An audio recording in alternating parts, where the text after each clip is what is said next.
उस समय का क्या स्थिति था और आज का क्या स्थिति है। पहले जो स्थिति था उसमें और आज का जो वस्तु स्थिति है, हम दोनों आपको दिखाएँगे। और यह भारत ही नहीं, दुनिया के महत्वपूर्ण ऐतिहासिक धरोहरों में से, गांधी जी से जुड़े स्थलों में से है। गांधी जी का यह सपना था, सोच था। वर्तमान परिवेश में सरकार, जो भारत सरकार और बिहार सरकार के माध्यम से मुख्यमंत्री स्किल डेवलपमेंट योजना और केंद्र सरकार की जो स्किल डेवलपमेंट योजना चल रही है, तो बेरोजगारी की समस्या बहुत हद तक हल हो जाएगी। आज के समय में यहाँ बुनियादी शिक्षा की व्यवस्था अभी तक नहीं हो पाई है। मांग की गई है सरकार से भी, हमारे स्थानीय विधायक भी इसके लिए सजग हैं। वो एजुकेशन के साथ एजुकेशन की व्यवस्था यहाँ हो। ऐसे आकर के अपना नाम संरक्षणों में लिखवाने के लिए लोग मीडिया के माध्यम से अपनी चर्चा करवाने के लिए आते हैं, यह थोड़ा सा अशोभनीय लगता है। यहाँ तो बड़े बड़े नेता लोग आते हैं, मीडिया आता है, बहुत लोग आते हैं और जाते हैं और आश्वासन देकर चले जाते हैं। आज भी बाट जो हो रहा है गांधी जी के सपना साकार होने में। रियल न्यूज में आप सभी का स्वागत है। मैं हूं मुकेश गौरव। राष्ट्रपिता महात्मा गांधी की धरोहर और देश की प्रथम बुनियादी पाठशाला बड़हरवा लखनसेन की क्या है हकीकत, चलिए हम आपको लिए चलते हैं बड़हरवा लखनसेन की प्रथम बुनियादी पाठशाला में। चंपारण जिला के ऐतिहासिक धरती बड़हरवा लखनसेन में, ये ऐतिहासिक धरती इसलिए कहा जाता है क्योंकि गांधी जी के द्वारा देश के प्रथम बुनियादी विद्यालय बड़हरवा लखनसेन में स्थापना 1917 ईस्वी में गांधी जी ने अपने हाथों से किया था। और 1917 ईस्वी में जब जब बुनियादी पाठशाला स्थापित की और यहाँ से गांधी जी का बहुत सारा सत्याग्रह आंदोलन यहीं से चालू हुआ था, चंपारण से ही चालू हुआ था। तो उस समय का क्या स्थिति था और आज का क्या स्थिति है। जो गांधी जी का जो सपना था, शिक्षा देना चाह रहे थे कि वो शिक्षा यहाँ पे लोगों को मिला कि नहीं मिला, और पहले जो स्थिति था उसमें और आज का जो वस्तु स्थिति है, हम दोनों आपको दिखाएंगे। यहाँ के गांधी ग्राम विकास समिति के हमारे साथ अध्यक्ष ओम प्रकाश पांडे जी भी है यहाँ पे। हम उनसे बात करके जानेंगे कि यहाँ का जो वस्तु स्थिति है आज के डेट में क्या है और जो पहले गांधी जी का जो सपना था वो किस हिसाब से रहा। तो आइए हम यहाँ के अध्यक्ष, जो गांधी विकास ग्राम समिति के अध्यक्ष है ओम प्रकाश पांडे जी, इनसे हम बात करके जानना चाहते हैं कि आज के जो स्थिति है उसमें और जो पहले गांधी जी का स्थिति था, जो वस्तु स्थिति जो बना के गए थे बुनियादी शिक्षा देने के लिए लोगों में, आज के डेट में कितना फ़र्क है। सबसे पहले हम बहुत बहुत धन्यवाद देना चाहेंगे आप लोगों को कि आप लोगों ने महात्मा गांधी के द्वारा स्थापित भारत के प्रथम बुनियादी पाठशाला, जो 13 नवंबर 1917 को महात्मा गांधी के द्वारा स्थापित किया गया था, और यह भारत ही नहीं, दुनिया के महत्वपूर्ण ऐतिहासिक धरोहरों में से, गांधी जी से जुड़े स्थलों में से है। और इस जगह पर आप लोग यहाँ के डॉक्यूमेंट्री बनाने के लिए आए, पुनः आप लोगों को धन्यवाद। और जहाँ तक आपके प्रश्न के अनुसार बुनियादी शब्द का अर्थ महात्मा गांधी बुनियादी पाठशाला के रूप में स्पष्ट किए थे कि बुनियाद का मतलब होता है स्वरोजगारोन्मुख शिक्षा, जहाँ से हम ऐसा शिक्षा प्राप्त करें जिससे हमें रोजगार भी प्राप्त हो सके। और उस समय में जो परिस्थितियाँ थी, जो हम पराधीन भारत में निवास कर रहे थे, तो यह काफ़ी आवश्यकता थी कि हम अगर अपने रोज़गार के प्रति अगर हम उन्मुख हो जाते हैं, अगर स्वरोजगार हम करते हैं तो हम स्वावलंबन हो जाएंगे, और जब हम स्वावलंबित हो जाएंगे तो फिर स्वतंत्रता की बेरी स्वतः समाप्त हो जाएगी। और गांधी जी का यह सपना था, सोच था। वर्तमान परिवेश में सरकार, जो भारत सरकार और बिहार सरकार के माध्यम से मुख्यमंत्री स्किल डेवलपमेंट योजना और केंद्र सरकार की जो स्किल डेवलपमेंट योजना चल रही है, वह अगर पूर्ण रूप से धरातल पर ला दिया जाए तो बेरोजगारी की समस्या बहुत हद तक हल हो जाएगी। जैसे कि गांधी जी ने यहाँ पे सन 1917 में बुनियादी विद्यालय का स्थापना किया, तो उस समय विद्यालय चलता था। और आज के डेट में जो आज का समय है, जो आज के समय में क्या यहाँ पे बुनियादी शिक्षा दिया जाता है ना? आज के समय में यहाँ बुनियादी शिक्षा की व्यवस्था अभी तक नहीं हो पाई है। कारण है कि यहाँ पर अभी जो है, जो गांधी जी का यह धरोहर है, लेकिन वह जो व्यवस्था है अव्यवस्थित है। और मांग की गई है सरकार से भी, हमारे स्थानीय विधायक भी इसके लिए सजग हैं, और यहाँ के स्थानीय प्रतिनिधि भी सजगता दिखा रहे हैं कि यह जो शिक्षक नियोजन प्रक्रिया चल रही है, चूँकि यहाँ शिक्षक का घोर अभाव है। विद्यालय 10+2 तक मुख्यमंत्री की योजना भी यहाँ बना था, वे आए भी थे, 10+2 के लिए मांग किया गया था और आज 10+2 हो चुका है, लेकिन फिर भी शिक्षकों की कमी इतनी ज़्यादा है, 4-5 शिक्षक पर यह विद्यालय संचालित हो रही है, जो 10+2 तक हो चुकी है। तो यहाँ सबसे पहले तो शिक्षक की व्यवस्था छात्र अनुपात में होनी चाहिए और उसमें स्किल डेवलपमेंट से संबंधित, जैसे कंप्यूटर शिक्षा हो गया, कुटीर उद्योग से संबंधित शिक्षा हो गया, जो रोजगारोन्मुख शिक्षा है, जो बच्चों को दिया जा सके। साथ साथ मतलब को एजुकेशन के साथ एजुकेशन की व्यवस्था यहाँ हो, यह हम सब की बार बार मांग भी होती है और यहाँ की आवश्यकता भी है और गांधी जी के लिए सच्ची श्रद्धांजलि भी हो। जैसे कि शहादत दिवस मनाया गया है, मनाया जा रहा है गांधी जी का, तो जैसे कि आप लोग ने गांधी ग्राम विकास समिति बनाया है, तो उससे क्या फ़ायदा हुआ है इस जगह को आज तक? कुछ उससे आप लोग फ़ायदा करा चुके? क्योंकि हम अभी देख रहे हैं, यहाँ पे हम पीछे दिखाएंगे कि गेट भी टूटा हुआ है आज के डेट में। यहाँ का स्थिति वैसा नहीं लग रहा है कि जो सरकार के द्वारा चाहे गांधी विकास समिति के द्वारा कुछ कराया गया हो। तो इसमें कहाँ से गलतियाँ हो रही है? क्या यहाँ के प्रतिनिधि, जो स्थानीय प्रतिनिधि है, उनमें गलती है कि यहाँ के लोगों में गलती है? क्या दिक्कत रहा कि आज ऐसा हालात होते जा रहा है? देखिए, महात्मा गांधी स्मारक सह ग्राम विकास समिति की स्थापना का उद्देश्य ही था कि यहाँ के स्थलों की चर्चा कर इसको विकसित करना और विकास के लिए सहभागी बनना, मांग रखना। तो इसके लिए हम सब बार बार कार्यक्रम के माध्यम से, मीडिया के माध्यम से, आप लोग के माध्यम से भी यहाँ की समस्या को उठाते रहते हैं और विकास के प्रति सजग रहते हैं। हमारे स्थानीय एमपी महोदया और हमारे अभी वर्तमान विधायक हमारे पवन जायसवाल जी की तरफ से भी इसके सौंदर्यीकरण और इसके विकास के लिए घोषणा की गई है, लेकिन कोरोना के चलते, जैसे हमें जानकारी उन लोगों के माध्यम से प्राप्त हुई है कि फंड अभी कोरोना में खर्च हो गया। इसके बाद में एक कोशिश इसका डेवलपमेंट करवाएंगे। जैसे कि यहाँ पे प्रोग्राम होते होंगे तो बहुत सारे स्थानीय विधायक, मंत्री, स्थानीय नेता आते होंगे, लेकिन क्या जब वो आते हैं तो कुछ यहाँ पे वैसा कुछ करने के लिए आश्वासन देकर जाते हैं? क्योंकि ऐसा लग रहा है कि जैसे कि अभी तो कुछ नया यहाँ पे हुआ नहीं है। तो क्या इसके लिए उन लोग को जब आते हैं यहाँ पे, शहादत दिवस मनाते हैं, जन्म उत्सव मनाते हैं, तो फिर यही जन्म उत्सव और शहादत दिवस ही सिर्फ उन लोगों को याद रहता है कि आगे का कुछ काम भी दिखाई देता है कि यहाँ जो ऐतिहासिक धरती है, यहाँ की व्यवस्था सुव्यवस्थित पंचायत स्तरीय हो या यहाँ के विद्यालय हो, यहाँ की बैंकिंग व्यवस्था हो, हेल्थ से संबंधित व्यवस्था हो, इसका सौंदर्यीकरण जितना भी किया जाए वह कम होगी और अधिक से अधिक किया जाए वही गांधी जी को श्रद्धांजलि होगी। और ऐसे आकर के अपना नाम संरक्षणों में लिखवाने के लिए लोग मीडिया के माध्यम से अपनी चर्चा करवाने के लिए आते हैं, यह थोड़ा सा अशोभनीय लगता है, क्योंकि यह धरोहर जो है गांधी जी की धरोहर और यह छुपा हुआ जगह स्थल नहीं है।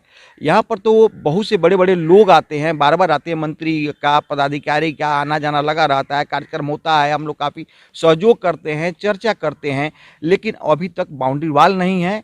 इसकी भी हम लोग मुद्दा उठाए हैं। यहाँ के हमारे जिला के जो डीओ संजय कुमार साहब आए थे, उनसे भी हम लोगों ने मांग रखा कि भाई यहाँ चारदीवारी नहीं है, पहले चारदीवारी की व्यवस्था की जाए ताकि यह स्थल सुरक्षित हो जाए।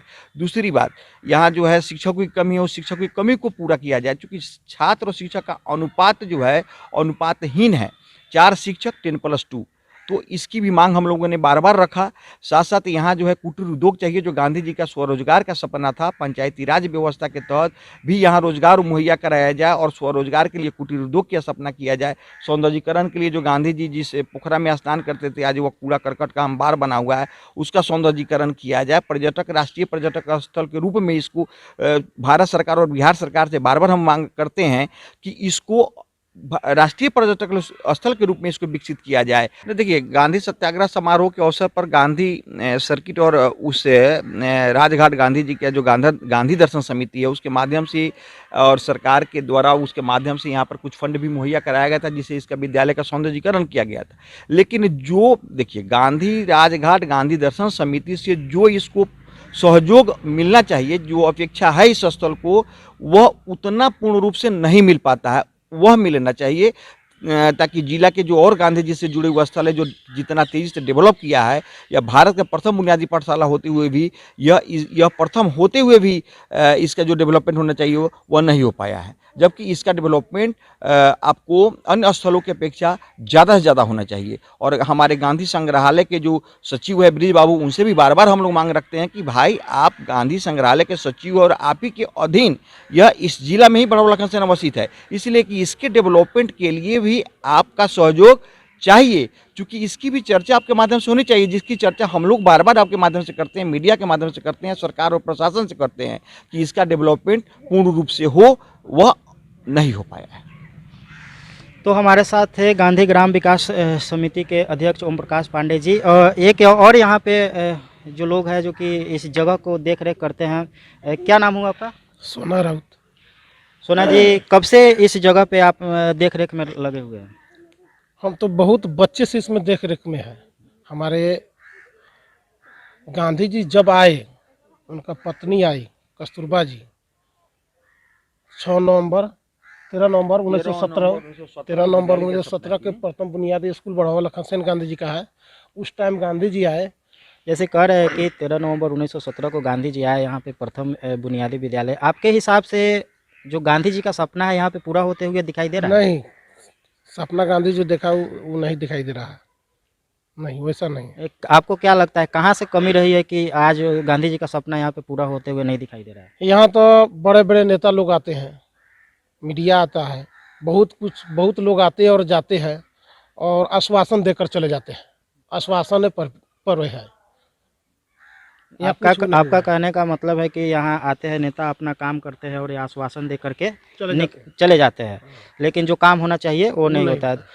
तो जैसे आप बता रहे हैं कि आपके बाबा भी यहाँ पे गांधी जी के समय में थे, तो क्या उस टाइम में क्या था और आज के टाइम में क्या है? उस टाइम में गांधी जी यहाँ आए तो उनको पूरे गांव को, आदमी को गांधी जी बुलाकर इस पकड़ी के पेड़ में बैठाए और यहाँ के आदमी से हालचाल पूछे और ये पकड़ी के पेड़ लन। अब गांधी जी यहाँ ठहर गए तो एक तालाब का पेड़ है, उसमें गांधी जी तालाब है, उसमें गांधी जी स्नान करते थे। उनका पत्नी कस्तूरबा जी स्नान करती थी। और गांधी जी जो ये भूमि मिल गया श्री गुलाम लाल बख्शी दान स्वरूप में गांधी जी को दिए। अच्छा, श्री गुलाम लाल बख्शी जी ने दान स्वरूप में जमीन दी। कितना जमीन होगा इस विद्यालय में? मानिए ना 4.5 एकड़ है। 4 से 5 एकड़ जमीन। हाँ, इतना एकड़ जमीन है। जो यहाँ जमीन जो भूमिदाता दिए और उनको क्या कहा जाए, हृदय से, और वे तो पूजनीय हैं इस स्थल पर। उनकी भी एक प्रतिमा होना चाहिए, क्योंकि जिन्होंने अंग्रेज़ के ज़माने में बख्शी श्री गुलाम लाल जी अंग्रेज़ के विरोध और अंग्रेज़ के भय से भयमुक्त होकर के यहाँ के लोगों के सहयोग से उन्होंने गांधी जी को बढ़ावा में लाए और प्रथम बुनियादी पाठशाला के रूप में स्थापना किए, जिसमें इंजीनियर गोखले, बबन गोखले, अवंतिका बाई, प्यारे मोहन, साबरमती के और उनके कनिष्ठ पुत्र देवदास गांधी, सुरेंद्र जी, ये लोग शिक्षक के रूप में यहाँ कार्य किए। ये लोग टोटल शिक्षक के रूप में जो ये विद्यालय गांधी जी ने बनाए, बुनियादी विद्यालय बने, शिक्षक के रूप में ये लोग पूरा आके यहाँ पे रह के शिक्षा देते थे। मतलब कितना दिन यहाँ पे शिक्षा दिए होंगे? यहाँ वे 6 महीना, साल भर, 2 साल तक, मतलब इन लोगों का एक क्या कहते हैं, जेबी कृपलानी भी आए थे, राजेंद्र बाबू भी आए थे, जो एक क्रम अनुसार वे लोग आए। और सुरेंद्र जी लोग तो खैर अस्थायी रूप से यहाँ पर शिक्षा दान किए थे। फिर स्थानीय शिक्षक के रूप में बंती बाबू जो हैं, बंती सिंह स्वरूपा के, वे भी यहाँ रह करके शिक्षक के रूप में काम किए थे। शेख इस्माइल शिक्षक के रूप में काम किए थे। फिर कालांतर में इसका रूप बदलता गया और अन्य शिक्षक आए और शिक्षा का दान देने की काम किए थे। और जो जमीन भूमिदाता दिए आज भी वह उसी वस्तुस्थिति में है, लेकिन बाउंड्री वाल न होने के चलते कुछ जमीन अतिक्रमित भी हो चुका है। अच्छा, यहाँ पे आपके कहने का मतलब है कि जो दान में जमीन दी है, उस जमीन में से कुछ अतिक्रमण भी हो गया है। हाँ। तो ये गांव के लोगों की कमी ही कहा जाएगा और प्रशासन का भी कमी कहा जाएगा। और सबसे पहले है कि जो विद्यालय की प्रशासनिक व्यवस्था है उसकी भी कमी कही जाएगी कि नहीं देख रेख करने के कारण और नहीं व्यवस्था होने के कारण ये सब कमी आ रही है। तो जैसे कि ओम प्रकाश जी आप बता रहे थे कि एक चीज़ और हमको बताइए, गांधी जी जब यहाँ पे आए थे तो जैसे कि आश्रम मधुबनी यहीं पे बगल में गांव है, वहाँ पे सूत उत काट के कपड़ा उपड़ा बनाया जाता था, तो वो मैंने की चीज़ यहाँ पे भी होता था क्या? हाँ, यहाँ पर भी चरखा का प्रयोग किया जाता था, यहाँ भी सूत कटाई की जाती थी। और यहाँ तक कालांतर में देश आज़ादी के बाद तक क्योंकि हम लोग भी यहाँ पर शिक्षा ग्रहण किए हैं, जहाँ तकली से सूत काट करके और सूत की कटाई की जाती थी और बुनाई की प्रशिक्षण दी जाती थी। लेकिन धीरे धीरे वह चीज़ समाप्त हो गया, यहाँ भी समाप्त हो गया। और जैसे मधुबनी आश्रम की भी चर्चा सुनते थे और वहाँ भी जाकर देखिए, वहाँ की भी स्थिति वही जर्जर है। नहीं, और वहाँ का तो स्थिति बहुत ही जर्जर है, आश्रम मधुबनी का। लेकिन यहाँ एक चीज़ देख रहे हैं, जो विद्यालय बना था, गांधी जी ने जो बनवाए थे, अभी के डेट में वो सही रूप में लग रहा है। लेकिन क्या गांधी जी का जो सपना था वो सपना ही सपना बन के ही रह गया है कि इसमें आगे कुछ जब आते हैं, जब नेता कोई आते हैं तो आश्वासन दे के जाते हैं कि बस ऐसे ही रहेगा ये सब? न, अभी तो सपना सपना ही कहा जाएगा, क्योंकि आश्वासन ही मिलता है जब तक वह विकसित रूप में न आ जाए। क्योंकि आप लोग भी देख रहे हैं इसकी स्थिति को, और हमारे प्रशासनिक व्यवस्था के तहत जो हमारे पदाधिकारी आते हैं या राजनीतिक लोग आते हैं, वे सब लोग देखते हैं, चूँकि यह छुपा हुआ चीज़ है नहीं। आप भी देख सकते हैं कि अभी इस विद्यालय में बाउंड्री वाल तक नहीं है, शिक्षकों की कमी है, घोर अभाव है, 4-5 शिक्षक ही हैं। नया नियोजन हो रहा है, हम लोग मांग रखे हैं, देखिए अब कहाँ तक शिक्षक की कमी को पूरा किया जाता है। बाउंड्री वाल के लिए भी हम लोग स्थानीय प्रतिनिधि से लेकर के और लोकसभा के सदस्य तक का मांग किया। सरकारी व्यवस्था जो हमारे शिक्षा पदाधिकारी वहाँ भी मांग की, भाई यहाँ कम से कम बाउंड्री वाल की व्यवस्था होनी चाहिए, सौंदर्यीकरण होना चाहिए, इसको पर्यटक स्थल के रूप में काफ़ी डेवलप होना चाहिए, जो नहीं हो पाया है। नाम सिर्फ दे देने से नहीं होता है जब तक यहाँ पर कार्य रूप में ना आ जाए। जैसे कि आप कह रहे हैं कि इस जगह को स्वर्ग होना चाहिए, तो एक सवाल और हमारा है कि जैसे मान लेते हैं कि यहाँ पे बहुत से सांसद, विधायक और आपके पंचायत के भी प्रतिनिधि लोग हैं, तो क्या इस चीज़ को जब ये इतना बड़ा धरोहर कहा जा सकता है, क्योंकि आने वाले समय में गांधी जी के नाम से ही लोग जानते हैं कि बुढ़रवा लखन सेन में भी गांधी जी गए थे। लेकिन यहीं पे कुछ ऐसा जगह सुनने में आता है, जैसे कि चंद्रहिया, सुनने में आता है कि चंद्रहिया में गांधी जी गए, लेकिन वह जगह स्वर्ग हो गया। लेकिन जब बुढ़रवा लखन सेन में देश का प्रथम बुनियादी विद्यालय पाठशाला है, तो यह जगह विकसित क्यों नहीं हो पाया? क्या गांव के लोगों की कमी थी कि यहाँ के प्रशासन की कमी है? क्या कमी है जो आज यह हालात बना हुआ है? नहीं, यह तो जिला प्रशासन के संज्ञान में और जिला प्रशासन की कमी कहा जाएगा इसको, कि अगर वे जैसे चंद्रहिया हो गया या तुरकोलिया का नीम का पेड़ हो गया, तो उस प्रकार से बुढ़रवा लखन सेन तो उससे ज़्यादा महत्वपूर्ण स्थल है कि गांधी जी के द्वारा भारत के प्रथम बुनियादी पाठशाला और यहाँ स्थापित हुआ, तो इसको तो और ज़्यादा डेवलप होना चाहिए। और यह मुख्य रूप से यह आकर्षण का केंद्र पर्यटक स्थल के रूप में जाना चाहिए गांधी जी के रूप में। तो यहाँ के प्रतिनिधि कहा जाए या सरकारी तंत्र और व्यवस्था कहा जाए कि यह उपेक्षित रह गया, और इसके बाद में द्वितीय पाठशाला के रूप में, बुनियादी पाठशाला के रूप में भितियारवा की स्थापना हुई, तो वह काफ़ी डेवलप हुआ। कारण है कि वहाँ के प्रतिनिधि, हमको लगता है कि यहाँ की अपेक्षा उस समय में ज़्यादा जागरूक रहे हों, और यहाँ नहीं हो पाया। तो हम अपने जिला पदाधिकारी से भी साग्रह निवेदन करेंगे, मांग करेंगे, और अपने स्थानीय जो हमारे सांसद महोदया हैं, चाहे विधायक जी हैं, सब लोगों से हम, और बिहार सरकार और केंद्र सरकार से हम आपके चैनल के माध्यम से हम मांग करना चाहेंगे कि भाई इस स्थल को, जो भारत का प्रथम बुनियादी पाठशाला के रूप में चिन्हित है और गांधी जी द्वारा स्थापित है 13 नवंबर 17 को, इससे वह रूप दिया जाए जो गांधी जी ने एक सपना देखा था, और वह जो आज भी बाट जो रहा है गांधी जी के सपना साकार होने में, आज भी इंतजार है। यह क्यों? यह प्रश्न है। इसलिए हम चाहेंगे कि इसका डेवलपमेंट उस रूप में हो जो गांधी जी ने एक सपना देखा था। क्या नाम हुआ आपका पहले? मेरा नाम अब्दुल मन्नान, प्रखंड शिक्षक, गांधी आदर्श राजकीय मध्य विद्यालय, बुढ़रवा लखन सेन। तो यहाँ पे बताइए कि किस तरह की अभी शिक्षा दिया जा रहा है बच्चों को? अभी फ़िलहाल तो देखिए विद्यालय बंद है कोरोना के चलते, और काफ़ी ठंड भी पड़ रही है, इसलिए विद्यालय बंद है। ऐसे शिक्षण कार्य अभी बंद है, आगे जब आदेश होगा शिक्षण कार्य के लिए तो हम लोग शिक्षण कार्य करेंगे। कि क्या नाम हुआ सबसे पहले आपका? मेरा नाम विकास चंद्र श्रीवास्तव हुआ।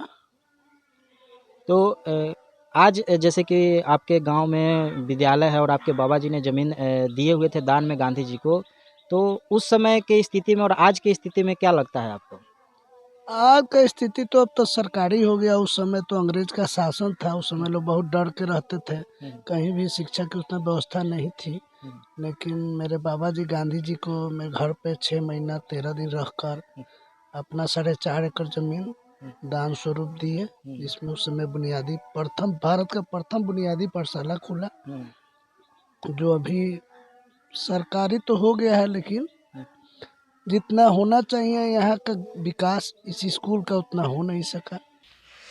तो आप सुने कि गांधी जी का सपना सपना ही रह गया है, तो इंतज़ार आज भी है इस जगह को कि कोई वैसा यहाँ पे यहाँ politically प्रशासन होना आए, चाहिए। सांसद आए, कोई प्रशासन आए जो कि इस जगह को देखे और इसका विकास हो।